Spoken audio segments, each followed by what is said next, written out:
5 exploradores y sus líderes eligieron la senda más difícil del Gran Cañón. Pero pronto quedarían a merced de una ola de calor. ¿Por qué hace tanto calor?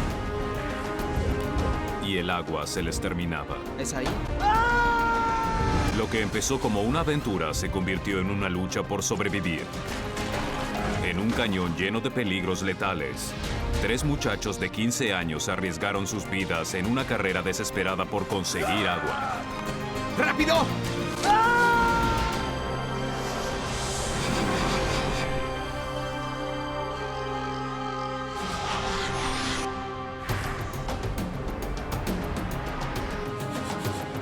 No me quedaré sentado aquí hasta morir.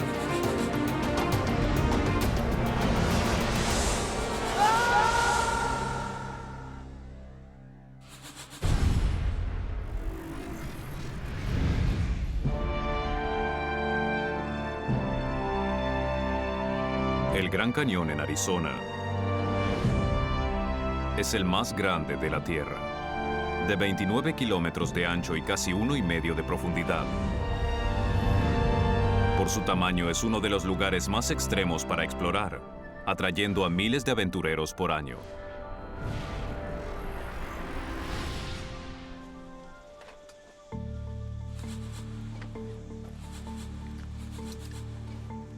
Luego de pasar la noche cerca del extremo norte del cañón, 5 exploradores de Utah preparaban su primer descenso al fondo del cañón.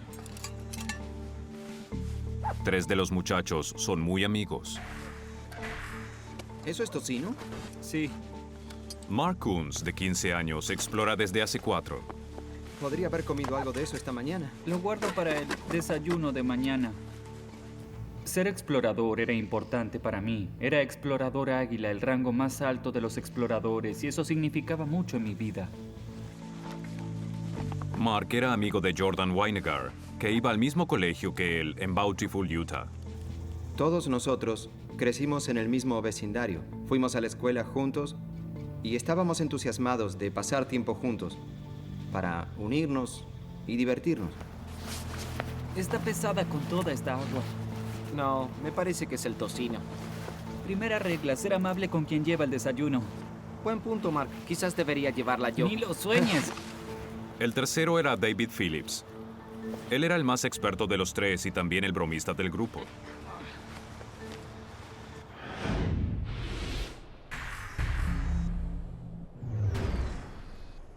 Parecía que el calor sería abrasador. Y los líderes respetaron la regla número 1 del excursionismo en el Gran Cañón: llevar agua y mucha. Muchachos, no dejen nada en el camino. Hoy será un gran día. Iremos por el borde. Guy Davis es el líder de los exploradores. A muchos de los chicos que fueron los conocía bien. Estaban muy emocionados. Les entusiasmaba la experiencia. Aún recuerdo mi primera vez en el cañón. El excursionista veterano Loren Pace se ocupaba de la orientación Earl, ¿cómo estás? y había llevado a su hermano Earl.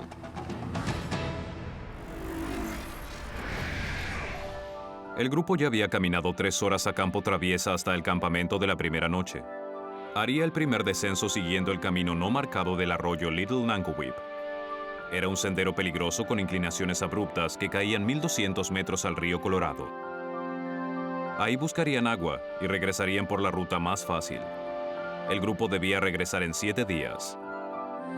Luego de unas horas de caminar, llegaron al extremo norte del cañón. Cuando llegas a un lugar y ves el panorama de unos acantilados que descienden 1,5 kilómetros, no hay nada igual.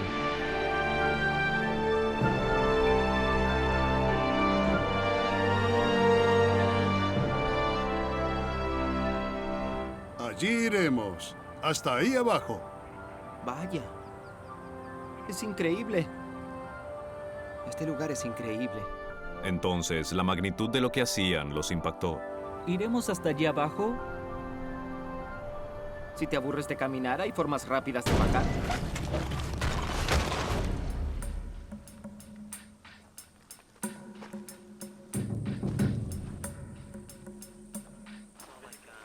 Una hora después, el grupo llegaba al final del sendero marcado. De ahí hacia abajo, ya no lo estaba. El sendero terminó y había muchas piedras. Ahí recién entendí la dificultad del camino que seguíamos. El miedo de Jordan era justificado. Cada año unos 300 excursionistas tienen problemas y unos 200 son rescatados por aire. Unos 10 no tienen la misma suerte y mueren. Porque no seguir los senderos del cañón intensifica el riesgo.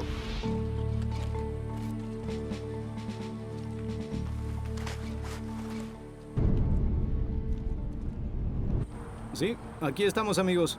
La gran aventura. La aventura era un barranco de 1,5 kilómetros, un descenso por rocas, piedras sueltas y grava. Enseguida Jordan vio lo difícil que sería. Se convertía en una excursión cada vez más peligrosa. El grupo no tenía radio ni celular. Si alguien se lastimaba, estarían solos. Como el más experimentado, David se lo tomó con calma. Sáquense las mochilas. Mark era un poco más cauto. Había que bajar por rocas grandes e ir pasándonos las mochilas. La tengo.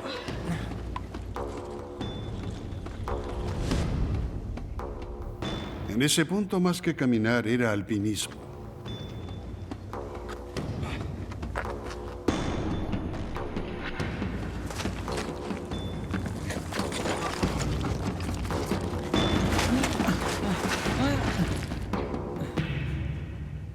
Si apoyabas mal el pie o algo así, la caída definitivamente sería grave y quizás no pararías hasta llegar al fondo del Gran Cañón. Luego de 1 hora de calor, hasta el líder Guy estaba agotado. Era difícil dar pasos deslizándote hacia abajo.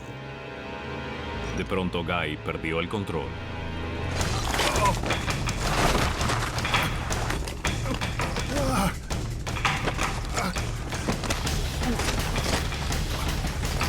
¡Guy! ¡Guy, ¿estás bien? Tropecé con un tronco. No sé cómo hice, pero me golpeé con la parte del cuerpo menos esperada. No sé cómo fue, pero me lastimé considerablemente. ¿Puedes pararte? Le sacaré la mochila. Uno, dos, tres. Por malo que pareciera, Guy tuvo suerte. Pudo haber sido mucho peor. 2 horas después de salir, el grupo, exhausto, llegaba al fondo.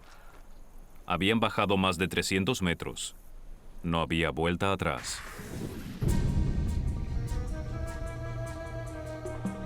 La temperatura siguió ascendiendo. En ese momento había llegado a 38 grados centígrados.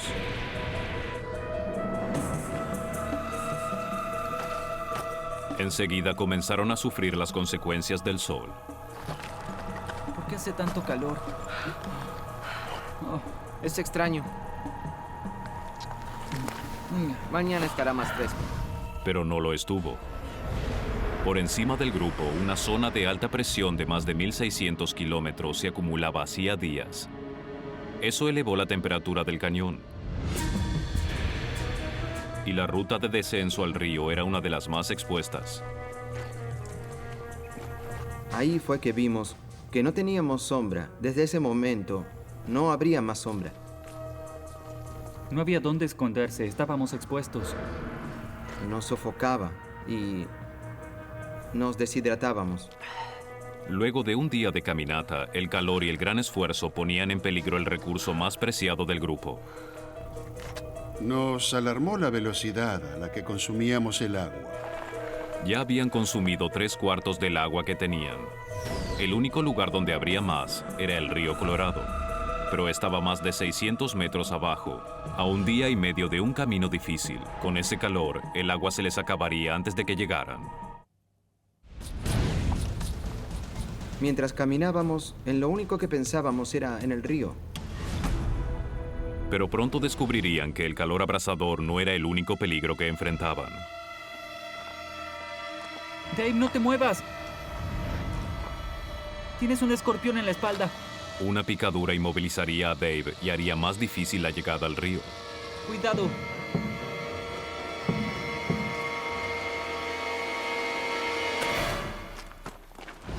puede matarte? No lo sé. Y tampoco quiero saberlo. Era un recordatorio de cuán hostil podía ser el cañón.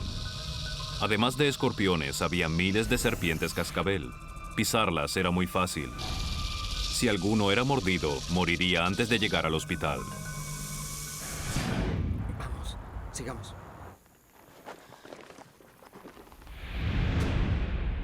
Esa tarde la temperatura llegó a los 42 grados centígrados. A las 7 p.m. ya había sido suficiente. Aquí, muchachos, pasaremos la noche. Todos estaban exhaustos. Estábamos exhaustos. Agradecíamos no caminar más. Agradecíamos que el sol comenzara a bajar. Había un clima tenso, pero David hacía lo mejor para levantarles el ánimo. Muchachos, vengan aquí. Se ve el río. Pero Jordan no estaba convencido. Está a kilómetros de aquí, Dave. Tampoco Mark. Cuando vi el río, lo único que pensé fue que aún estaba muy lejos. Me preocupaba mucho que hiciera tanto calor y que nos quedase tan poca agua. Solo pienso en correr al río y tomar litros de agua helada. Unas horas por la mañana y estaremos ahí. De hecho, aún estaban a un día de caminata del río. Se quedarían sin agua mucho antes. Nos preguntábamos si llegaríamos al río al día siguiente y si tendríamos agua.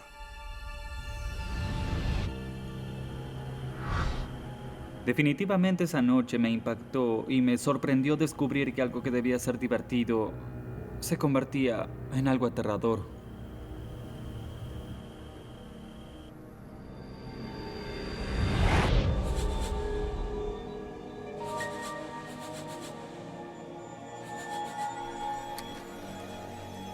A la mañana siguiente el calor no había disminuido.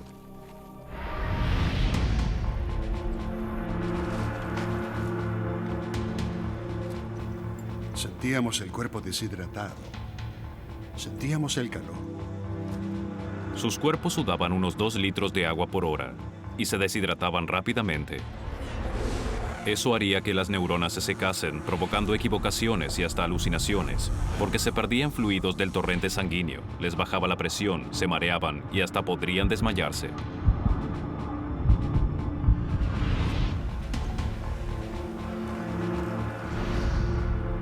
Antes del mediodía, otra prueba dura.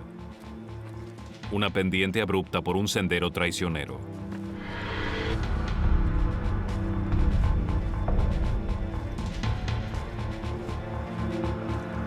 Y cuanto más descendían, más subía la temperatura. Están muy atrás. 1 grado más cada 60 metros de descenso.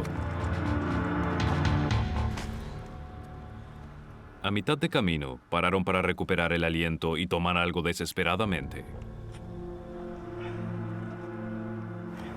¿Es todo? ¿Tú? Ni una gota. David compartió su agua. ¿Quién quiere? Repartió casi toda el agua que tenía. Vamos, bebe.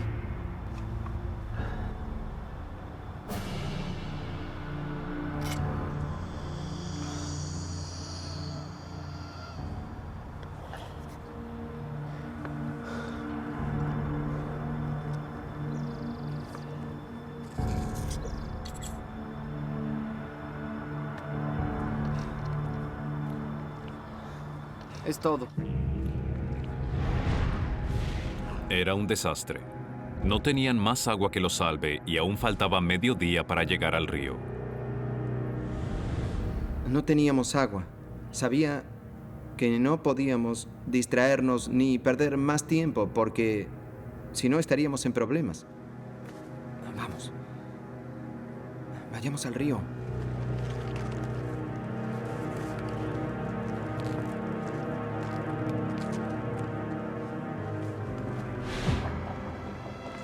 Guy era quien más sufría el calor.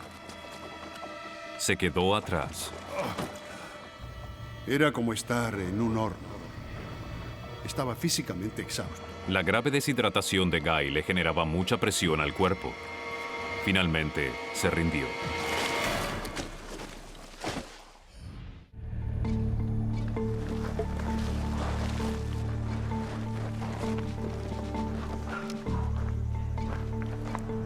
Hey, ¿dónde está Guy? Cientos de metros más abajo, el grupo notó que Guy no estaba. ¡Guy! Necesito ayuda. ¿No puedes bajar? No puedo. Necesito descansar. En ese momento me pregunté si podría llegar al río. Tenemos que seguir. Miren, no podemos dejarlo. Ahí hay sombra. Nos sentaremos ahí a esperar que se recupere. No podemos dejarlo. Pero Jordan cree que esperar a Guy sería un error fatal. Si no vamos, moriremos todos. No me quedaré aquí, sentado hasta morir. Cuando Loren dijo que debíamos esperar a Guy, estaba furioso porque si no seguíamos, moriríamos. Lo que necesita es agua. Bajemos al río y traigámosla. Vamos. ¿Sí? Fue una decisión difícil. Si dejaban a Guy, podría morir. Pero esperarlo significaría la muerte de todos.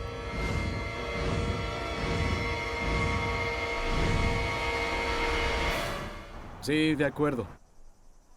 Es difícil dejar a alguien, pero cuando se trata de tu vida, debes hacer lo imposible. ¡Guy! ¡Debemos bajar! ¡Y buscar agua! ¡Volveremos! ¡Volveremos con el agua! ¡Loren! ¡Loren! ¡Cuida a los chicos! Nunca había oído a nadie hablar así, ¡Loren! ¡Cuida a los chicos! con tal temor o lo que fuera en mi vida. Es que te cambia cuando oyes algo así.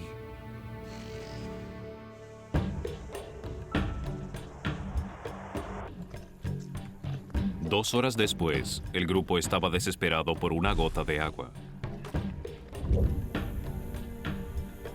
¿A alguien le queda agua? No, a mí no. Entonces, Loren recordó algo que podía salvarles la vida. Hey, un minuto. Un minuto. Hay un arroyo por allí. A 800 metros en la cima. Había un arroyo en junio pasado. Iré yo. David se ofreció. Verán árboles en la vera del arroyo, ¿sí?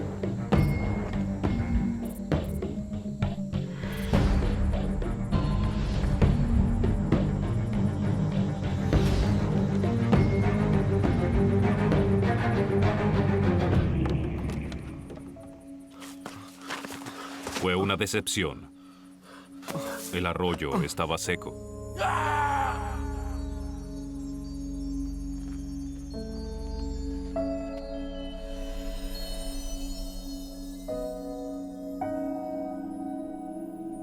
Mark, despierta. Despierta. No había nada. Solo un lecho seco. Fue muy difícil. No teníamos idea dónde estaba el agua, ni cómo llegaríamos y cuándo llegaríamos, ni cuánto más podríamos resistir.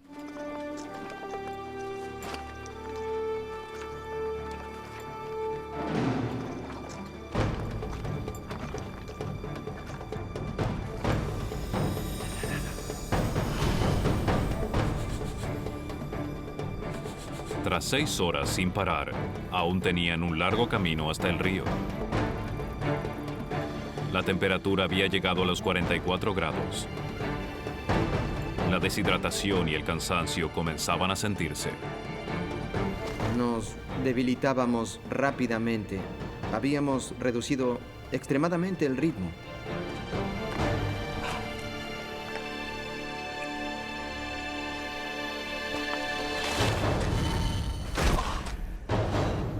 Loren Pace, de 71 años, ya no podía seguir. Loren, ¿estás bien? No molesten. Estoy bien. Estoy bien. Oigan. El sol es fatal. Hay sombra aquí. Deberíamos esperar a que oscurezca. No todos aceptaban el plan de Loren. Sentíamos que si nos quedábamos moriríamos y era urgente. No podíamos sentarnos a esperar porque aún faltaban varias horas para que oscureciera. Los jóvenes querían seguir. Si llegaban al río, traerían agua al grupo. Faltan horas para el atardecer. Si nos quedamos, moriremos. Loren sabe dónde ir.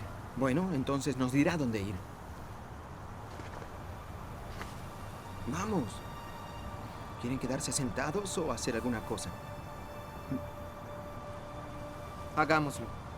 Mark, De acuerdo. Era una decisión muy importante para jóvenes de 15 años. Loren, tenemos que seguir. No deberían caminar con este calor.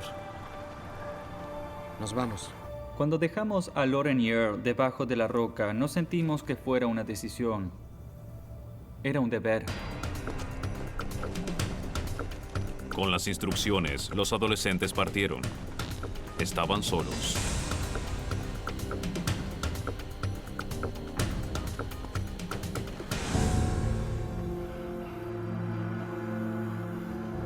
Arriba, Guy empeoraba. Su cuerpo ya había perdido la capacidad de sudar. Quería sudar. Si lograba hacerlo, mi cuerpo se refrescaría. Intentaba hacerlo físicamente, pero claro, es que no podía. La deshidratación extraía fluidos del torrente sanguíneo de Guy. En un intento por sobrevivir, su cerebro cerró los vasos debajo de la superficie cutánea, bloqueando el paso de fluidos a las glándulas sudoríparas. Sin el efecto refrescante del sudor, la temperatura de Guy se elevaría peligrosamente. Si llegaba a los 42 grados, su cerebro comenzaría a morir.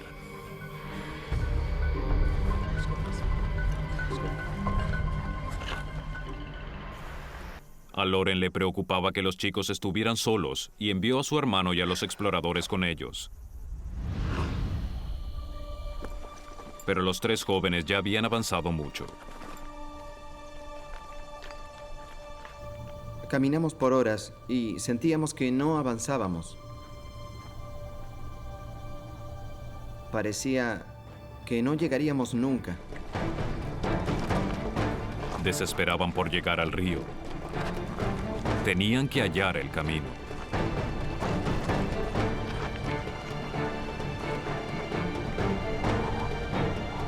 ¿Serán las rocas de las que hablaba Loren? Pero en algún punto se equivocaron. Por donde mirasen no había forma de bajar.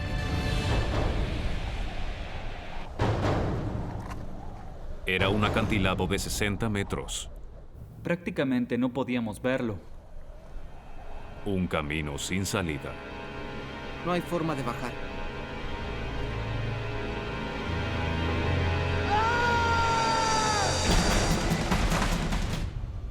¿Qué hacemos? No sé, Mark. Creo que nada.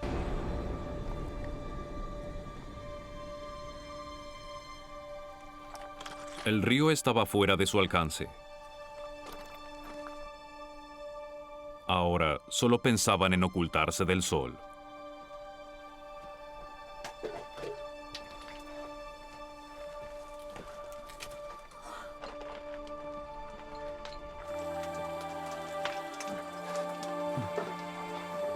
No sabes lo cómoda que es una roca hasta que estás así de cansado y deshidratado. No imaginarías que una roca sería cómoda. Es una locura.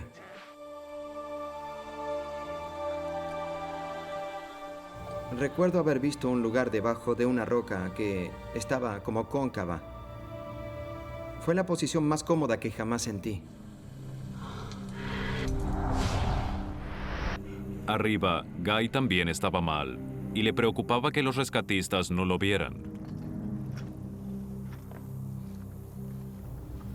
Cuando estaba ahí supe que sería difícil que me ubicaran porque estaba muy abajo y saqué la manta de emergencia.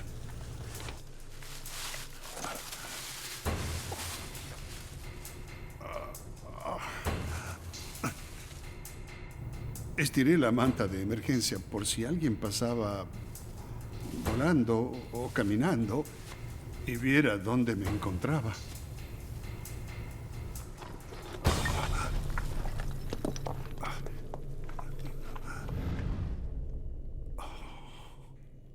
Entonces, cuando sentí el esfuerzo que me costó hacer solo eso, supe que no podría hacer nada más si no tenía la ayuda de alguien. En la cima del acantilado, los jóvenes sabían que se enfrentaban a una larga y dolorosa muerte por deshidratación. En el fondo sabía que moriríamos.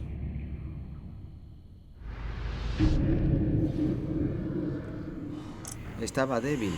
Me dolía el cuerpo, me dolía la cabeza. Recuerdo que dudaba poder levantarme de esa posición. Pensé que el último lugar donde estaría sería abajo de esa roca.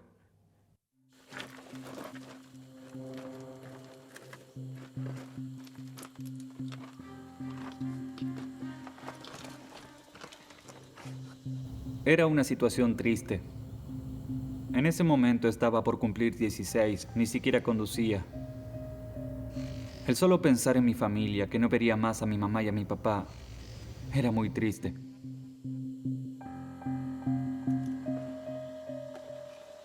Hasta David, el optimista del grupo, luchaba por encontrar una salida. Le pregunté a David varias veces, David, ¿lo lograremos? ¿Vamos a morir? Lo lograremos, ¿verdad? Y todo el tiempo me decía, Mark, claro que lo lograremos, no te preocupes, ¿sí? Creo que moriremos aquí. Fue la primera vez que oí a David decir, Mark, podría ocurrir. Creo que podríamos morir.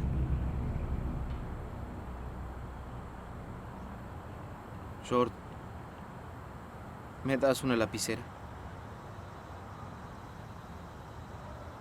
¿Para qué? Quiero escribir una carta a mis padres para despedirme.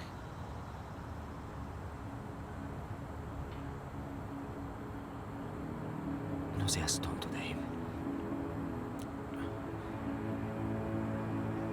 No moriremos. No se lo dije para darle aliento ni para darle esperanzas, sino para no tener que buscarla, porque no quería moverme de ahí. No podía físicamente hacerlo. Me quedaría ahí hasta morir. Y no quería hacer nada más.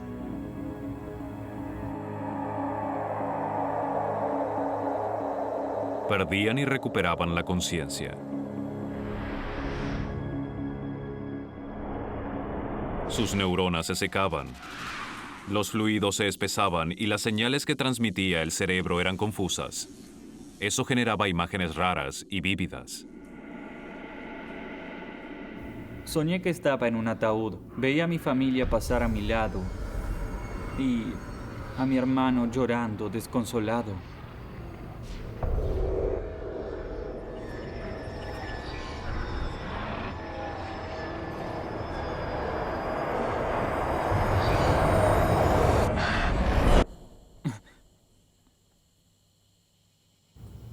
Desperté y dije, no quiero morir. Los perturbadores sueños de Mark lo hicieron reaccionar.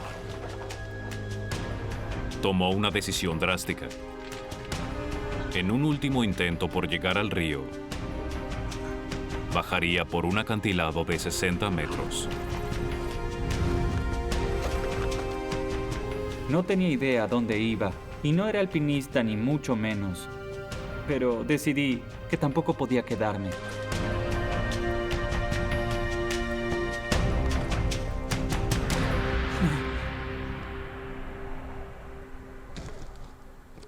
Tomé la mochila y la arrojé por el acantilado para saber que debía llegar hasta abajo y recogerla. Mark lanzó su mochila y dijo qué era lo que debíamos hacer. Intentó descender el acantilado sin cuerdas y en su estado era casi suicida. Pero Mark estaba decidido. Iba a descender o a morir en el intento. Vamos, chicos, tenemos que hacerlo.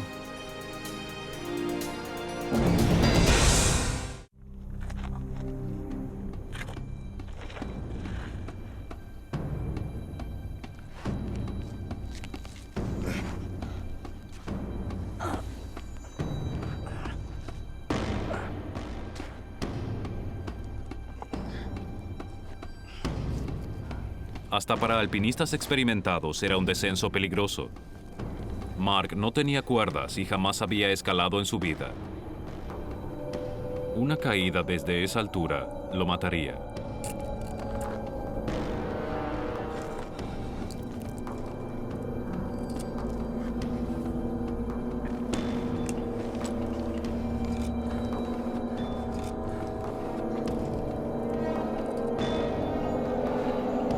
¡Chicos! ¡Pueden hacerlo! David y Jordan estaban asustados. Pero si no conseguían agua, morirían. Vamos. Pensé que igual moriríamos. Para mí, la muerte era un hecho. Y cualquier cosa que sucediera sería mucho mejor. Incluso si el plan fuese ridículo.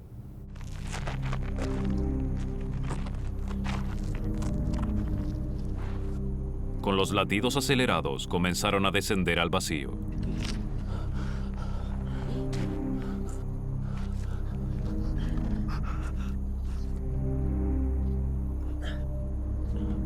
Entonces Jordan se dio cuenta de algo.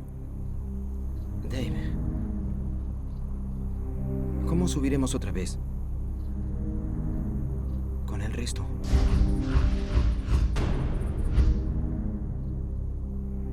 Sabíamos que sería difícil poder volver a la cima. Y entonces supimos que no habría forma de regresar con el agua. No podían salvar a sus amigos, pero se salvarían ellos.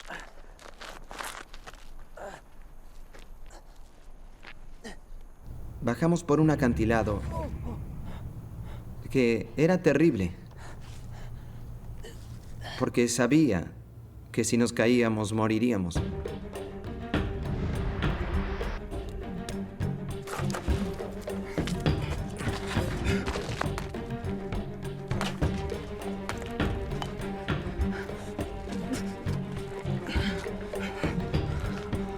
Usaron cada grieta y rajadura para aferrarse al acantilado.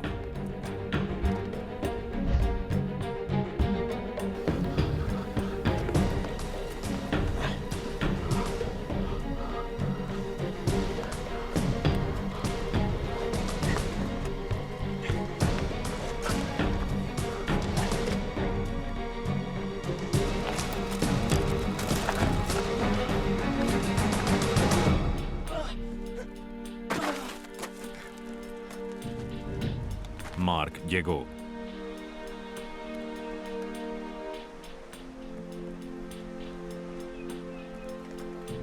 ¡Lo oigo! ¡Es el río! ¡Es el río! Pero David está en dificultades. ¿Estás bien, Dave? Los ojos me molestan. Los problemas con la vista son signos de insolación. David necesitaba agua, urgente.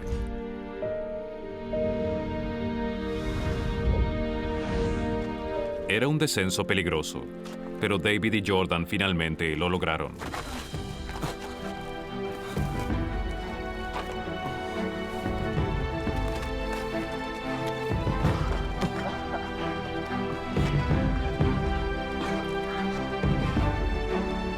Los tres amigos habían conseguido algo increíble. Era un acantilado terrible. No podría hacerlo de nuevo. Estábamos sorprendidos de estar vivos todavía. El río estaba cerca. Pero en la cima del cañón, Guy, el líder explorador, pierde la esperanza de que llegue la ayuda. Pensaba que las cosas no podían ser peores. Había una cascabel grande a pocos metros de mí. La cascabel diamante del oeste es una de las más agresivas del país. Una adulta tiene el veneno suficiente como para matar a 10 personas. Recuerdo el miedo a que la víbora se diera vuelta y percibiera el calor de mi propio cuerpo. Pero Guy estaba tan débil que no podía moverse. Esa sensación duró como una hora mientras la víbora estaba ahí. Finalmente, la víbora se fue.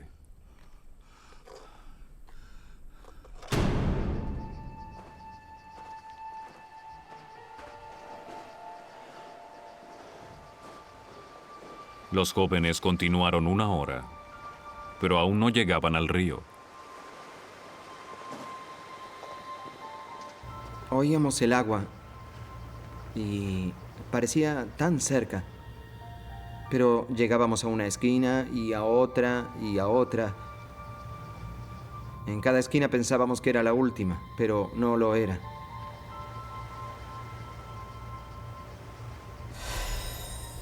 Solo recuerdo la necesidad que teníamos de agua. Sentíamos la lengua como envuelta en papel de lija. Y ese dolor era insoportable.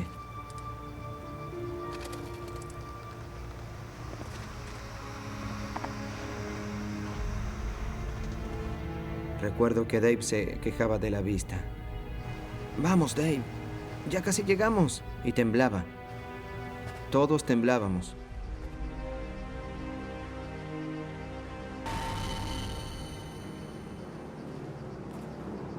Llegamos a un lugar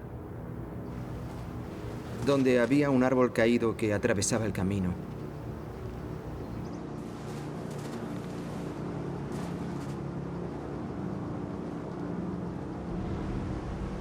David estaba apoyado contra el árbol y le dije, vamos, ya casi llegamos.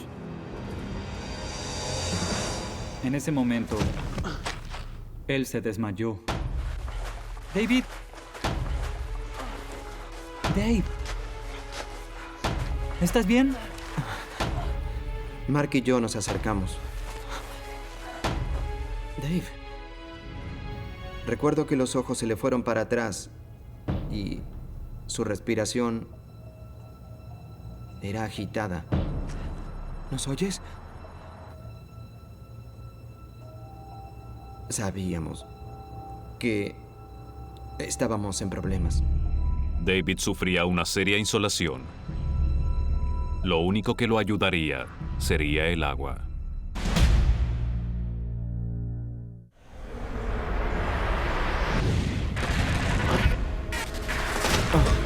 El explorador de 15 años, David Phillips, estaba insolado en un lugar remoto del Gran Cañón. Sus amigos Mark y Jordan desesperaban por salvarlo. ¡Di algo! ¡David! Yo obtuve una medalla por primeros auxilios como explorador. David, me entrenaron para situaciones extremas como esta. Pero esta era muy grave. Jordan, debes llegar al río. Trae agua. Ya vamos a buscar agua. Jordan corría siguiendo el ruido del río. Y cuando llegué a la primera esquina, vi que el agua estaba a unos 90 metros.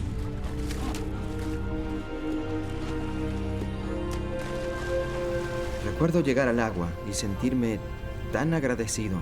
Necesitaba beber. Tenía tanta sed que tomé directo del agua.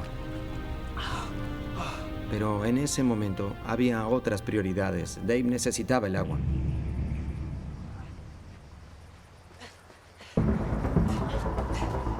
Finalmente, dieron a David el agua que tanto necesitaba.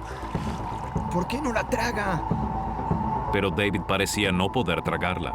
Sus amigos estaban desesperados. Échasela. Lo que se nos ocurrió entonces era echársela encima para refrescarlo. Vamos, viejo. No hay más. Yo iré. ¡Rápido, sí! ¡Apresúrate! Llegué al río y llené las cantimploras. Me echaba encima, tomaba un poco.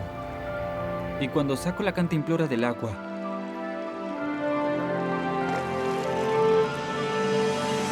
no podía creerlo. Vi 2 balsas amarillas venir a lo lejos. ¡Oigan! ¡Oigan, auxilio por aquí! ¡Mis amigos están muriendo! ¡Ayúdenme! Enseguida escuché a Mark gritar auxilio a lo lejos y rogaba que fuera por algo. Fue un increíble golpe de suerte. Un minuto antes o después, y las balsas hubieran pasado sin ver a los muchachos. David. Y más suerte aún, los ocupantes de las balsas eran médicos y paramédicos. Bajémoslo para que se moje. En ese momento fue un alivio saber que había alguien que atendía a Dave. Auxilio, auxilio. Como ya oscurecía, no conseguirían un helicóptero hasta el amanecer. Pero David no podía estar en mejores manos.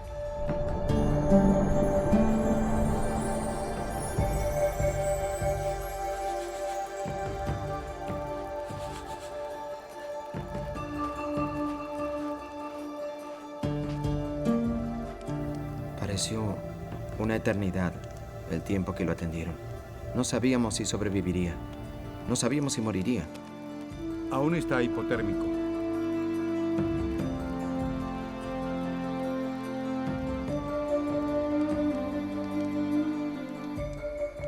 Estaba oscuro y no sabría decir qué hora era, pero debían ser las 10 de la noche. Y el que dijo ser médico se acercó y me dijo: lamento informarte que tu amigo acaba de fallecer. Lo siento. Fue una experiencia muy difícil.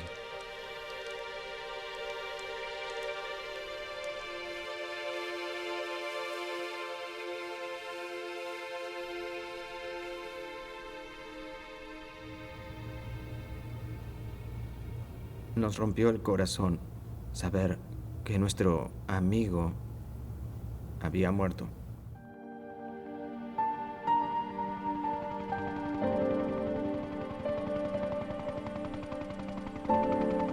Al amanecer, los helicópteros localizaron al grupo. Todos sobrevivieron, pero se enteraron de lo que le había ocurrido a David. Es tan raro, te cambia la perspectiva sobre la muerte cuando es alguien que conoces, alguien con quien estuviste una hora antes.